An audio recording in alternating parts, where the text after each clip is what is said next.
Je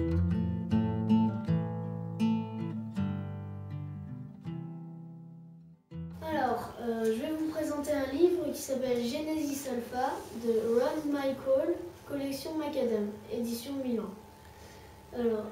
Situation États-Unis, genre science-fiction.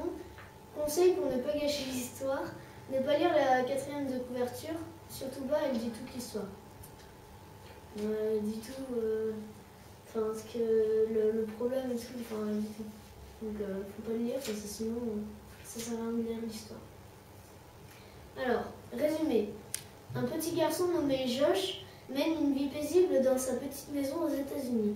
Avec son frère Max, ils aiment bien jouer à leur jeu vidéo favori, Genesis Alpha.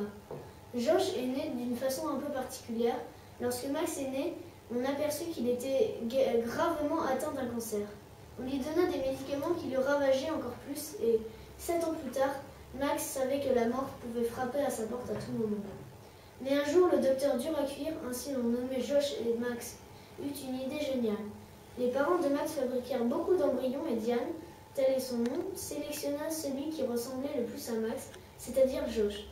On prit une particule de l'embryon pour la donner à Max et son cancer fut guéri. Josh grandit heureusement jusqu'au jour où il apprend des choses horribles. Et c'est là que commence la partie du livre glauque. Mon avis, belle histoire de science-fiction mais très glauque. Je ne conseille pas de le lire le soir. Regardez la page de couverture de près. Vous voyez un garçon, n'est-ce pas?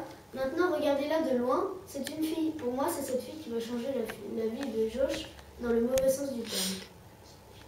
Alors, bémol.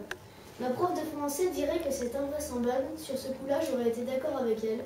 La fille qui se fait souffrir et Josh qui continue à la voir sans rien dire à personne, ce n'est pas humain. Faut le lire après. Et qualité, histoire très originale. J'ai bien aimé ce livre, mais c'est quand même très très glauque. Il y a une première partie, on croit que c'est de la science-fiction comme ça, et puis après, on voit que c'est horrible.